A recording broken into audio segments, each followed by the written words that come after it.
Hello friends, तो आज हम पढ़ेंगे अपनी क्लास 10th का chapter 1 chemical reactions and equations. तो ये चैप्टर बहुत ही इंटरेस्टिंग है और इसमें ज़्यादा कुछ पढ़ने का है भी नहीं। आपको ज़्यादातर चीज़ें खुद से याद ही करनी होंगी जिससे आपको सारा सब कुछ समझ आ जाए। तो मैं आपको एक बार एनसीईआरटी की लाइन बाय लाइन रीडिंग कराऊंगा और उसके बाद हम क्या करेंगे, हम उसके एनसीईआरटी के क्वेश्चन सॉल्व करेंगे और फिर आपको बस एक बार अपने नोट्स बना लेने और फिर उनसे पढ़ना है। आपको ये चैप्टर अच्छे से समझ आ जाएगा। तो अब चैप्टर शुरू करते हैं। सबसे पहले हमारे चैप्टर के चैप्टर के नाम का मतलब है केमिकल रिएक्शंस। केमिकल रिएक्शंस क्या होते हैं? जो केमिकल चेंज की वजह से टेक प्लेस होते हैं। तो केमिकल रिएक्शन वो रिएक्शन होते हैं जो केमिकल चेंज की वजह से होते हैं, ठीक है। और इक्वेशंस मतलब जो इक्वेशन आप केमिस्ट्री में देखते ही हैं, जैसे A+B अगर दो रिएक्टेंट्स है तो उससे C बनता है, वो जो उसका प्रोडक्ट होता है। तो ये एक केमिकल इक्वेशन हो गया। तो अब हम शुरू करते हैं। सबसे पहले consider the following situations of daily life thinking what happen when. अभी कह रहे हैं कि आप इन सब सिचुएशंस को देखो और सोचो कि क्या होता है। सबसे पहले कि अगर आपका दूध रूम टेम्परेचर पे है समर्स पे, समर में मतलब गर्मियों में अगर आप दूध छोड़ दोगे बिना फ्रिज में रखे तो वो फट जाएगा। उसके बाद iron tawa pan left expose to humid atmosphere, मतलब कि कोई भी आयरन की चीज़, मतलब स्टेनलेस स्टील की नहीं, आयरन की, तो वो अगर आप ह्यूमिड एटमॉस्फेयर में छोड़ोगे तो क्या होगा, उस पर रस्ट हो जाएगा। ग्रेप्स फर्मेंट हो जाएंगे। फर्मेंट मतलब ग्रेप से जैसे वाइन बनती है तो उस प्रोसेस को फर्मेंटेशन कहते हैं। उसके बाद फूड कुक हुआ तो और food gate digested, food digest होता है और वी रेस्पायर। तो ये सब आप देख सकते हैं कि ये कौन से चेंज है यहाँ पे। In all the above situations the nature and identity of initial substance have somewhat change. तो नेचर और आइडेंटिटी चेंज हो रही है किसकी? रिएक्टेंट्स की। तो रिएक्टेंट्स जो होते हैं वो क्या होते हैं? जो चीज़ें रिएक्ट होती है और रिएक्टेंट्स से बनता है प्रोडक्ट। तो रिएक्टेंट्स की प्रॉपर्टी यहाँ पे चेंज हो रही है। तो we have already learned about physical and chemical changes. तो हमने फिजिकल एंड केमिकल चेंज तो प्रीवियस क्लासेस में पढ़ रखे हैं। whenever a chemical change occurs we say a chemical reaction has taken place. So आप केमिकल रिएक्शन की अगर what is a chemical reaction question आए तो आप ये लिख सकते हैं कि whenever a chemical change occurs we say a chemical reaction has taken place. तो ये सारा पहला पैराग्राफ हमारा कंप्लीट हो गया। इसके बाद अब यहाँ पे हमें एक एग्जाम्पल दे रखा है, एक एक्टिविटी है। एक्टिविटीज़ बहुत ही इम्पोर्टेंट है क्योंकि अब हम देख रहे हैं कि हमारा जो बोर्ड है वो बार बार ऐसी चीज़ें पेपर में डाल रहे हैं जो एक्टिविटीज़ से आती है। तो मैं आपको इस एक्टिविटी को समझा देता हूँ। तो इस एक्टिविटी में हमें क्या बताया है कि हमारे पास मैग्नीशियम रिबन है। मैग्नीशियम रिबन को हमने टोंक से पकड़ के एक बर्नर से हीट किया। अब उसे हीट कर रहे हैं तो यहाँ पे एक वाइट पाउडरी सब्सटेंस गिर रहा है जो कि मैग्नीशियम ऑक्साइड है। तो यहाँ पे इसकी जो इक्वेशन है वो बनती है Mg+O2 गिव्स MgO। पर अब आप देख सकते हैं ये बैलेंस नहीं है, तो हम बैलेंसिंग अभी आगे सीखेंगे। अभी आप बस इतना याद रखो कि एक ही एरो होती है, ये वाली एरो जो हमें बताती है कि प्रोडक्ट कौन सा है। इसका एरो का हेड जिस तरफ होगा वो होगा हमारा प्रोडक्ट और जिस तरफ इसकी टेल होगी वो होगा हमारे रिएक्टेंट्स। और ये जो इक्वेशन है इसमें आप देख सकते हैं हमने सिंबल्स यूज़ किए हैं। हम पूरा पूरा नाम नहीं लिखते, बस सिंबल्स लिखते हैं और प्रोडक्ट का भी सिंबल लिखते हैं। और ये सिंबल कैसे बनते हैं ये आपने 9th क्लास में सीखा होगा वैलेंसी से। तो इसके बाद अब आगे चलते हैं। यहाँ पे हमें एक और चीज़ ध्यान रखनी होती है कि हम मैग्नीशियम रिबन को सीधा हीट नहीं करते, उसको पहले एक किसी भी चीज़ से रब कर लेते हैं। और वो क्यों करते हैं? ताकि अगर जैसे आप कोई मैग्नीशियम रिबन को ऐसे ही छोड़ दो एटमॉस्फेयर के कांटेक्ट में, तो क्या होगा कि उसके ऊपर एक पतली सी मैग्नीशियम ऑक्साइड की लेयर पहले ही जम जाएगी, जिसकी वजह से हमारा जो डिज़ायर्ड प्रोडक्ट है वो नहीं बनेगा। तो एक बार उसे सैंड पेपर से घिसना भी होता है ताकि, ये देखो यहाँ पे लिखा है ना, rubbing it with sand paper. तो ये क्यों करना पड़ता है? ताकि मैग्नीशियम ऑक्साइड की लेयर हट जाए, ठीक है। अब हम आगे चलते हैं। इसके बाद हमें एक और, तो यहाँ पे हमें बता रखा है कि डेजलिंग वाइट फ्लेम के साथ जलता है एक वाइट पाउडर और इस पाउडर को मैग्नीशियम ऑक्साइड बोलते हैं, ठीक है। अब यहाँ पे दो और हमें एक्टिविटीज़ दे रखी है, तो इसमें क्या लिखा है मैं आपको बता देता हूँ। सबसे पहले लेड नाइट्रेट और पोटेशियम आयोडाइड, मतलब लेड नाइट्रेट मतलब लेड होता है Pb और नाइट्रेट होता है NO3, PbNO3 plus potassium iodide Ki। तो ये PbNO3 ट्वाइस होता है क्योंकि Pb की वैलेंसी 2 होती है। तो ये क्या देता है हमें, ये देता है, अब आप यहाँ पे देख सकते हैं एक ये जो है ये इसके आयन को ले लेगा, पोटेशियम इसका आयन ले लेगा और लेड जो है वो पोटेशियम का आयन ले लेगा। तो PbI2 बनेगा मतलब लेड आयोडाइड बनेगा और KNO3 बनेगा मतलब पोटेशियम नाइट्रेट बनेगा। तो ये आपकी इसकी इक्वेशन है। और इसके बाद यहाँ पे एक और है कि जिंक ग्रेनुल को क्या किया है, हाइड्रोक्लोरिक एसिड में डाला है या सल्फ्यूरिक में। तो वो तो आपको यहाँ पे भी दिखा रखा है। तो क्या होता है कि आप एक बात ध्यान रखो कि जब भी मेटल होता है, metal react with acid, metal plus acid जो है वो हमेशा हमें क्या देगा, वो हमेशा देगा हमें सॉल्ट प्लस हाइड्रोजन गैस।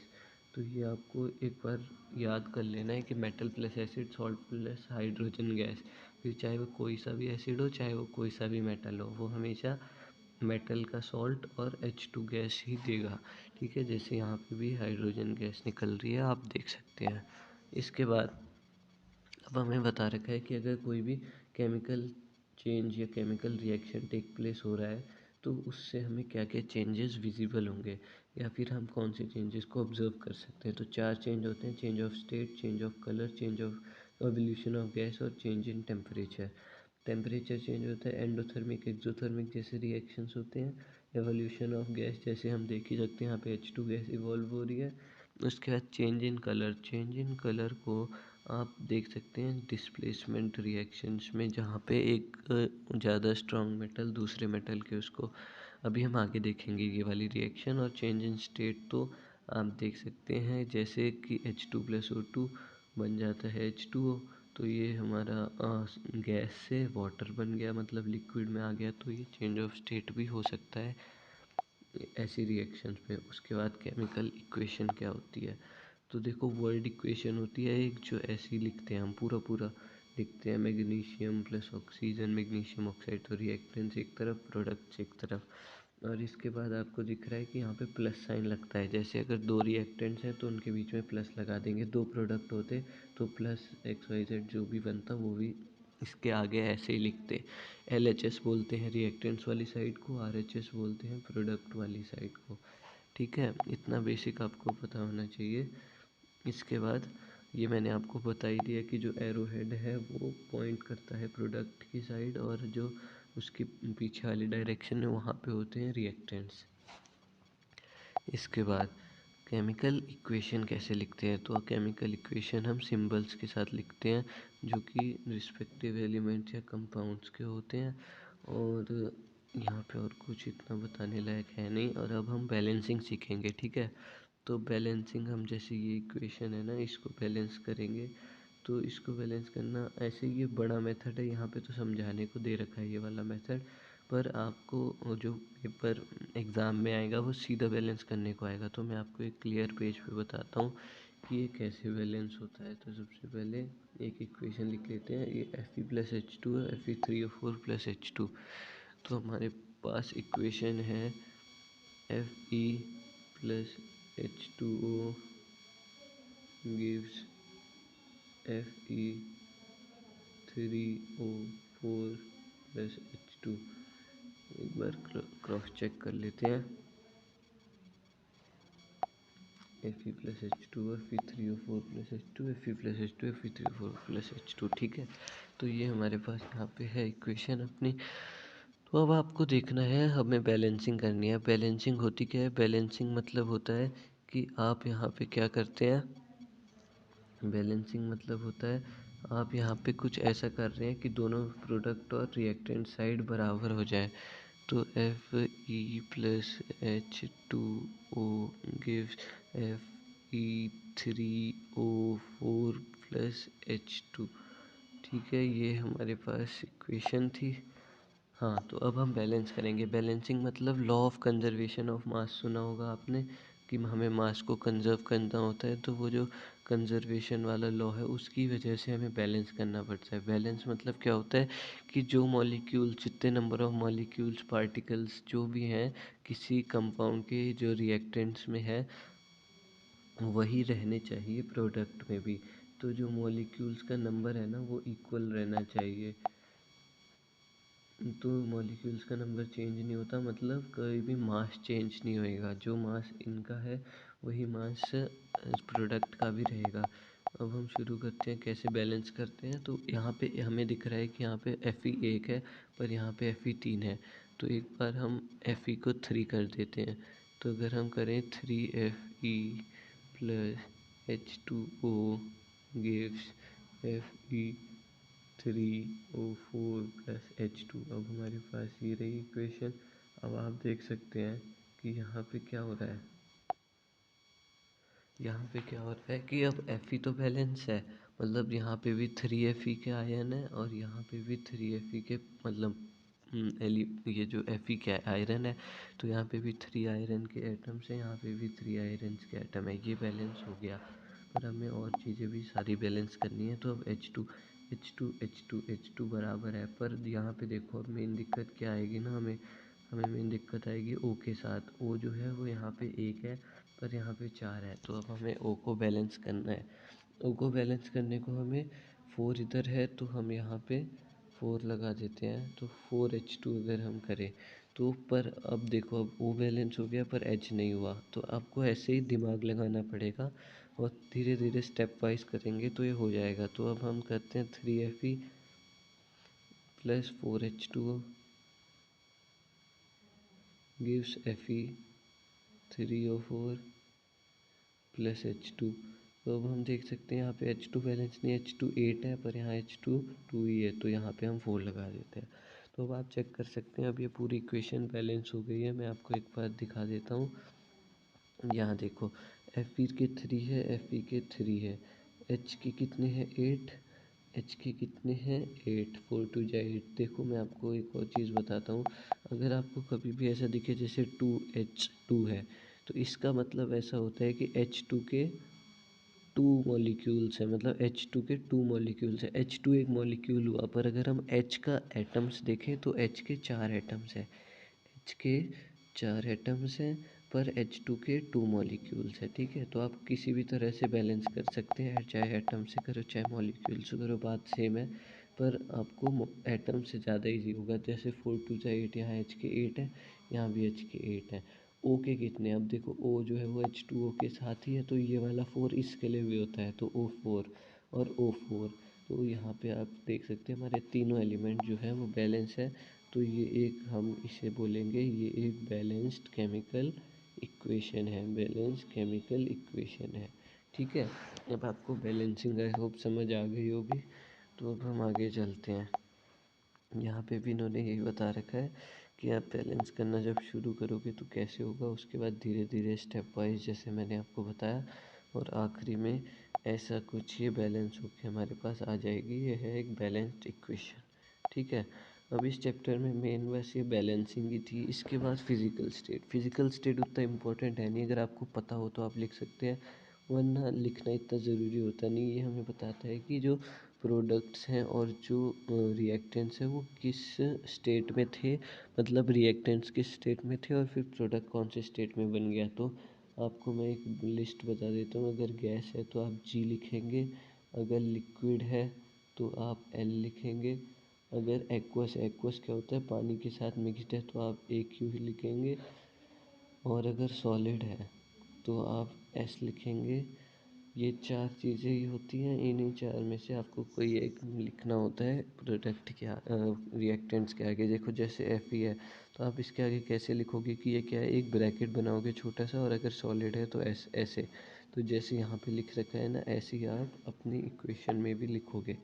तो इससे बस थोड़ा सा रिप्रेजेंटेबल लगता है इक्वेशन, बाकी पेपर में ज़रूरी नहीं होता कि आप लिखो, अगर मेंशन्ड है तो ही लिखना ज़रूरी होता है। ठीक है, अब इसके बाद देखते हैं यहाँ पे कुछ हमें इक्वेशन दे रखी हैं। तो इसके बाद इक्वेशंस में आपको ये सब इक्वेशन आपको याद करनी पड़ेंगी, ये पेपर में कहीं से भी आ सकती है। जैसे फोटोसिंथेसिस वाली है तो हम बचपन से पढ़ते आ रहे हैं।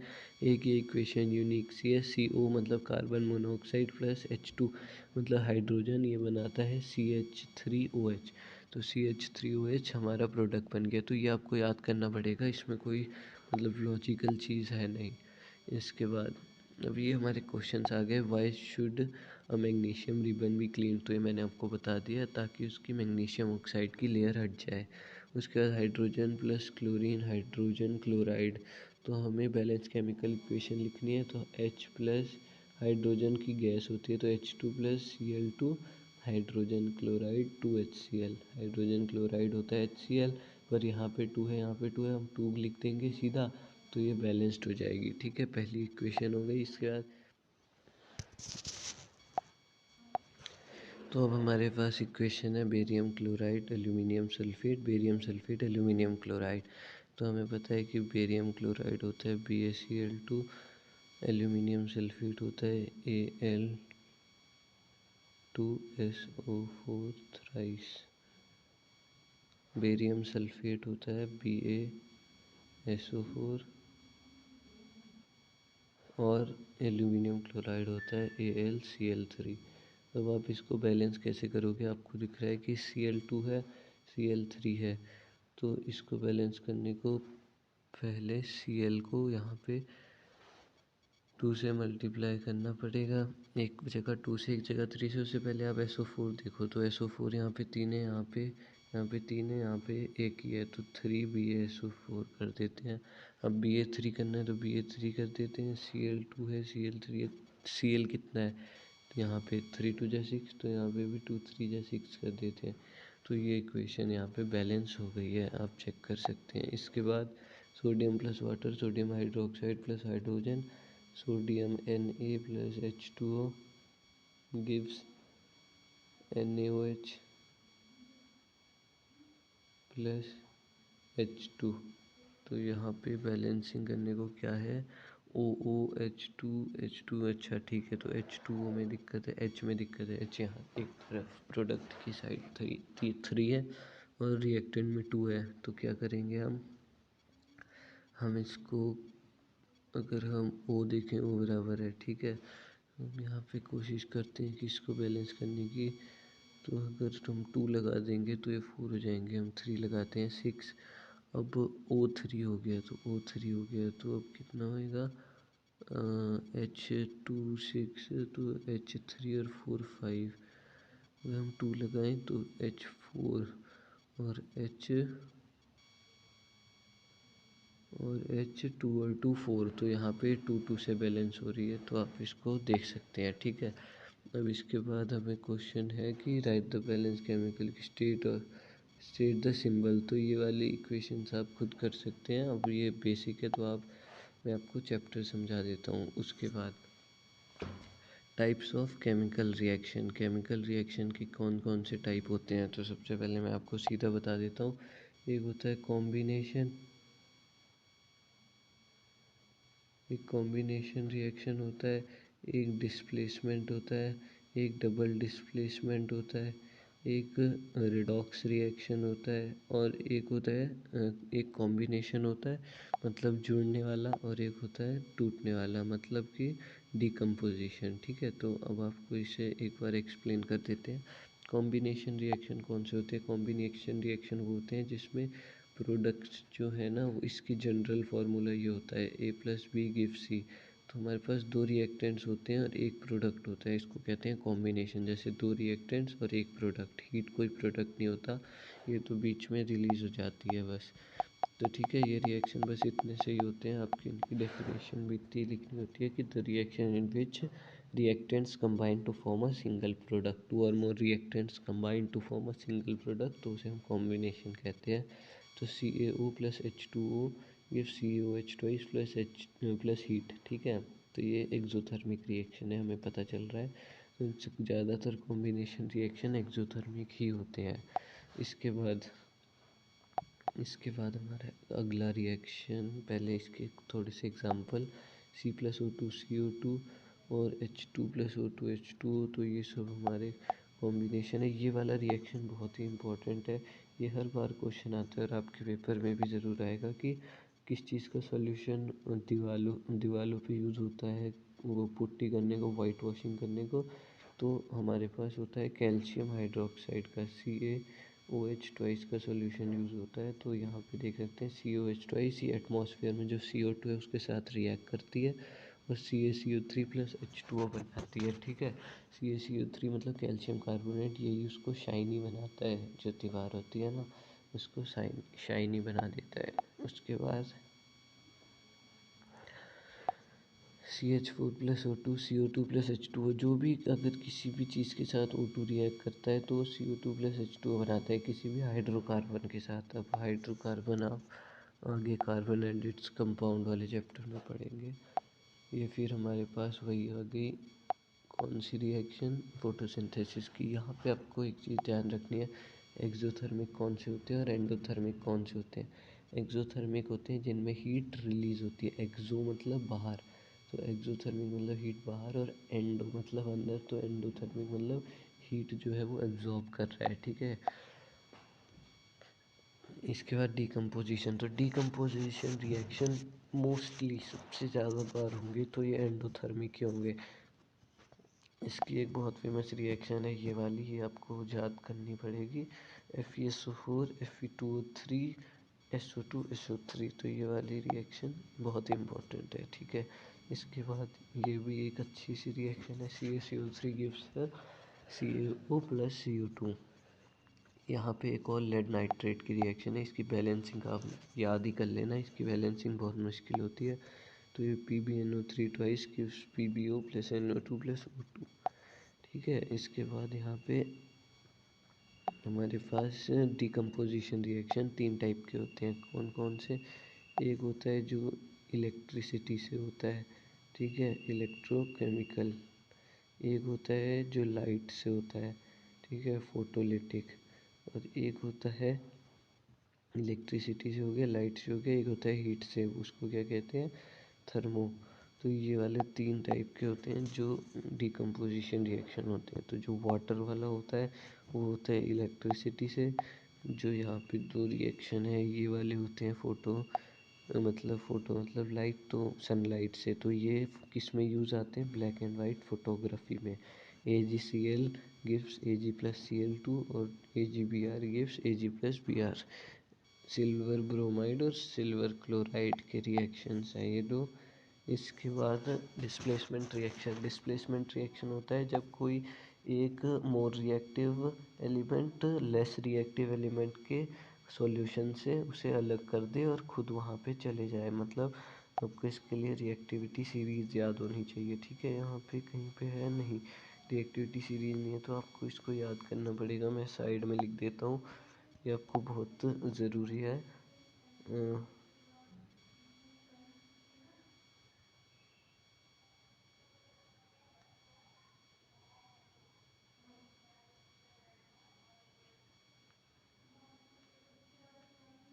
हाइड्रोजन, अब हाइड्रोजन से नीचे वाले हैं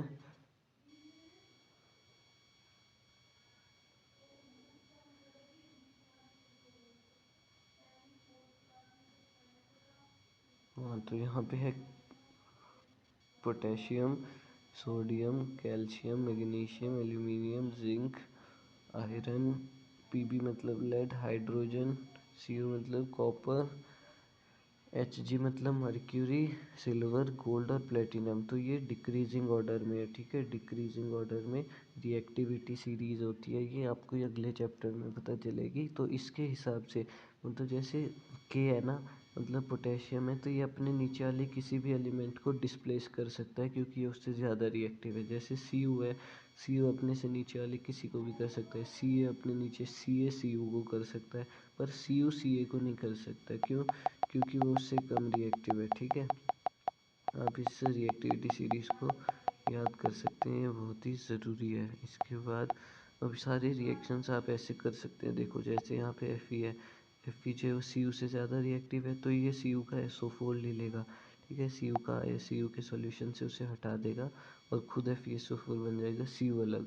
तो लेस रिएक्टिव वाला अलग हो जाता है। देख रहे हो आप यहाँ पे PBB उसके ऊपर था तो ये अलग हो गया, ZN उसके ऊपर था तो CU अलग हो गया। तो ये यहाँ पे ऐसे ही बनते हैं, ये बहुत ईजी होते हैं। अगर आपको रिएक्टिविटी सीरीज आती है तो आप इसे आराम से कर सकते हैं। उसके बाद डबल डिस्प्लेसमेंट होता है, जिसमें प्रेसिपिटेट डबल डिस्प्लेसमेंट दो टाइप का होता है। एक होता है न्यूट्रलाइजेशन रिएक्शन, आपने 9th में भी पढ़ा होगा, acid plus base gives salt plus water, वही रिएक्शन हमारा डबल डिस्प्लेसमेंट होता है। और एक न्यूट्रलाइजेशन हो गया, और एक रिएक्शन होता है प्रेसिपिटेशन रिएक्शन कौन सा होता है, जिसमें प्रेसिपिटेट बनता है। प्रेसिपिटेशन होता है जिसमें प्रेसिपिटेट बनता है। प्रेसिपिटेट जैसे ये प्रेसिपिटेट को हम ऐसे डिनोट करते हैं डाउनवर्ड एरो से, या फिर हम ब्रैकेट में लिखते हैं PPT। तो ये प्रेसिपिटेट होता क्या है, ये एक इनसॉल्यूबल कंपाउंड होता है पाउडर टाइप का, जो कि रिएक्शन में बच जाता है, जो नीचे बैठ जाता है, सेटल डाउन हो जाता है। तो इसका सबसे फेमस रिएक्शन यही है, NaSO4 plus BaCl2 BaSO4 plus NaCl। यहाँ पे सॉल्ट भी बन रहा है, यहाँ पे प्रेसिपिटेट भी बन रहा है। तो BaSO4 एक वाइट प्रेसिपिटेट है। आपको इन सब चीज़ों के कलर याद होने चाहिए, क्योंकि क्वेश्चंस कलर से ही बनते हैं। इसके बाद ऑक्सीडेशन रिडक्शन, तो ये आप ध्यान से समझो, ऑक्सीडेशन रिएक्शन कौन सा होता है और रिडक्शन कौन सा होता है। ऑक्सीडेशन होता है जिसमें या तो ऑक्सीजन ऐड हो या तो हाइड्रोजन हट जाए, माइनस हो जाए। और रिडक्शन रिएक्शन कौन सा होता है, जिसमें या तो ऑक्सीजन हट जाए या हाइड्रोजन ऐड हो जाए। तो बस इतने से कंसेप्ट से आप इन दो टाइप के रिएक्शंस को आइडेंटिफाई कर सकते हैं। मैं आपको बता देता हूँ कैसे। अब देखो यहाँ पे पहला रिएक्शन है Cu प्लस O2।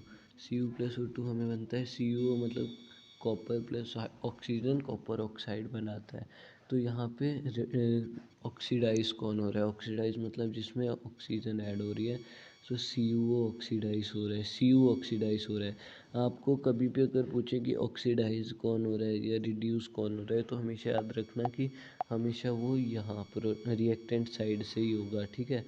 तो Cu ऑक्सीडाइज हो रहा है और O2 तो फिर बच ही नहीं रहा, तो ऑक्सीजन उससे हट रही है, मतलब तो वो रिड्यूस हो रहा है, ठीक है।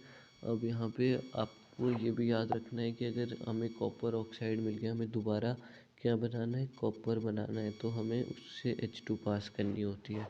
अब जैसे ये रिएक्शन है, इसको हम देखते हैं। यहाँ पे देखो Zn प्लस O। अब मैं आपको इस कंसेप्ट को अच्छे से समझा देता हूँ। यहाँ पे देखो ZnO plus C gives Zn plus CO। ये इसका रिडक्शन हो रहा है, किसका, ZnO का। अभी मैं आपको समझाता हूँ। अब ये क्या बनेगा, हाँ ठीक है, ये तो हो गया। अब आप देखो यहाँ पे क्या हो रहा है। ZnO जो है उससे ऑक्सीजन हट गया, तो ये क्या हो गई, ZnO की रिडक्शन हो गई, ठीक है। ये तो आपको साफ दिख रहा होगा। C जो है उसमें ऑक्सीजन जुड़ गया, C की क्या हो गई, ऑक्सीडेशन हो गई। अब यहाँ पे क्या हो रहा है कि ZnO जो है वो C को ऑक्सीडाइज कर रहा है, क्योंकि वो रिड्यूस हो रहा है। तो जो रिडक्शन जिसमें होती है ना, वो क्या होता है, वो ऑक्सीडाइजिंग एजेंट होता है, ऑक्सीडाइजिंग एजेंट होता है, ठीक है। ये बात आप याद रखना, ऑक्सीडाइजिंग एजेंट पे क्वेश्चन बनता है। और जो ऑक्सीडाइज होता है वो रिड्यूसिंग एजेंट होता है। बस उल्टा करना है एजेंट के लिए, और वरना तो आपको समझ आ गया है, ठीक है। अब इसके बाद चलते हैं आगे। तो ये कुछ रिएक्शंस है, ये आपको याद ही करनी पड़ेंगी। इसके बाद अब यहाँ पे आए करोजन और रेंसिडिटी। करोजन क्या होता है, जब भी कोई मेटल जो है ना, जब भी कोई मेटल अनयूजेबल बन जाता है या फिर उसका कुछ अनडिज़ायर्ड प्रोडक्ट बन जाता है, तो उसे करोजन कहते हैं। करोजन किन चीज़ों की वजह से हो सकता है, करोजन हो सकता है हमारा मॉइस्चर की वजह से, एसिड्स की वजह से। जैसे अभी मैं आपको कुछ एग्जांपल बताता हूँ, जैसे सिल्वर है, तो ये हाइड्रोजन सल्फाइड की वजह से हो जाता है करोड। हमारा कॉपर है, वो कॉपर जो है वो CO2 की वजह से करोड हो जाता है। जो हमारा गोल्ड प्लेटिनम है वो तो करोड होते ही नहीं। जो हमारा आयरन है वो H2O की वजह से करोड होता है। तो ये आपको चीज़ें पता होनी चाहिए, करोजन क्या होता है और कौन से मेटल में कैसी होती है। आयरन की करोजन को हम रस्टिंग कहते हैं। हाँ, जो एजी की करोजन है उससे कौन से कलर का बनता है, ब्लैक कलर का कंपाउंड बनता है। सीयू की करोजन से बनता है ग्रीन कलर का, और एफई की करोजन से बनता है ब्राउन कलर का। ठीक है, ये कलर भी याद होने चाहिए। इसके बाद रेंसिडिटी, रेंसिडिटी क्या होता है, जब भी कोई एडिबल आइटम, कोई भी एडिबल आइटम हार्मफुल बन जाए कंजप्शन के लिए, क्योंकि उसका टेस्ट चेंज हो गया है या फिर उसकी ओडोर चेंज हो गई है, तो उसको हम कहते हैं ये रैंसिड हो गया है, मतलब रैंसिडिटी टेक प्लेस करी है। ठीक है, इसका मतलब क्या होता है कि कोई भी फैट या ऑयल कंटेनिंग फूड जब हम खुले में छोड़ देते हैं ना, तो उससे ऑक्सीजन रिएक्ट कर जाती है, और ऑक्सीजन रिएक्ट करके उसका टेस्ट और ओडर चेंज कर देती है, जिसकी वजह से वो इनएडिबल बन जाते हैं। तो इसके लिए हम क्या करते हैं, एंटीऑक्सीडेंट्स डालते हैं, या फिर जैसे चिप्स होते हैं ना, वो किस चीज़ से भरे होते हैं, वो नाइट्रोजन गैस से भरे होते हैं, तो या तो हम कोई एसिड गैस डाल देते हैं जो उसके साथ रिएक्ट ना करे। तो अब यहाँ पे कुछ क्वेश्चंस है, ये क्वेश्चंस के हिंट मैं आपको दे देता हूँ।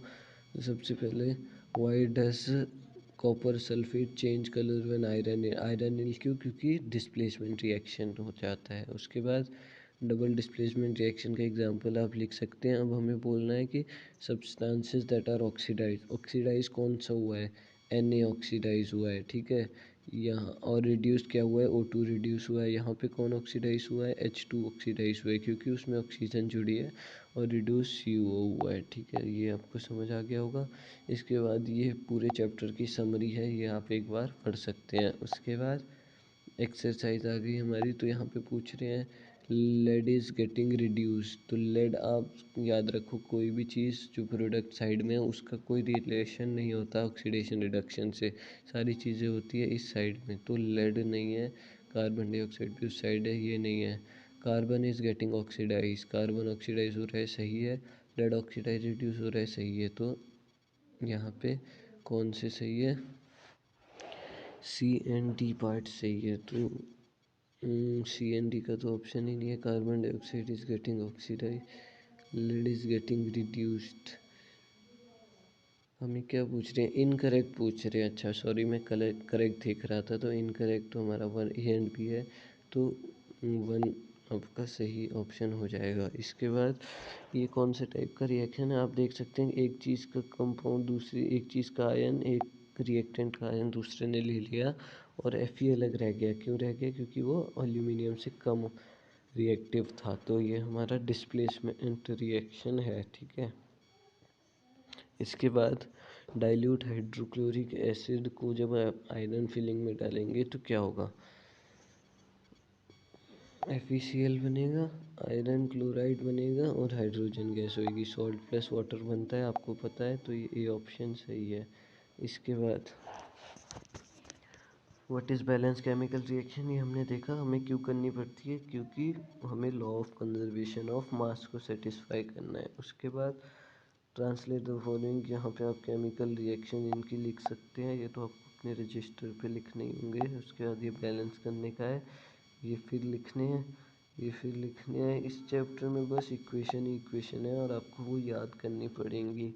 उसके बाद what does one mean by exothermic endothermic, exothermic कौन सी होती है, जिसमें हीट रिलीज हो, एंडोथर्मिक जिसमें हीट अब्जॉर्ब हो। एक्सोथर्मिक में आप एग्जांपल दे सकते हैं किसी भी कॉम्बिनेशन रिएक्शन का, और एंडोथर्मिक में आप किसी भी डिकम्पोजिशन रिएक्शन का एग्जांपल दे सकते हैं। ठीक है, रेस्पिरेशन को एक्सोथर्मिक क्यों कहते हैं, क्योंकि उसमें एटीपी रिलीज होती है, एटीपी मतलब एनर्जी, एनर्जी रिलीज हो रही है, मतलब कि वो एक्सोथर्मिक है। ठीक है, डिकम्पोजिशन रिएक्शन को अपोजिट ऑफ कॉम्बिनेशन क्यों कहते हैं, क्योंकि कॉम्बिनेशन में क्या होता है कि A+B जुड़ के C बनाते हैं, वही डिकम्पोजिशन में C टूट के A+B बनाता है, इसलिए वो एकदम अपोजिट होते हैं। ठीक है, इसके बाद right one of which one of right one equation for each of the following. तो ये मैंने आपको बताया कि हीट वाला, लाइट वाला, इलेक्ट्रिसिटी वाला, जो ऊपर 3 टाइप के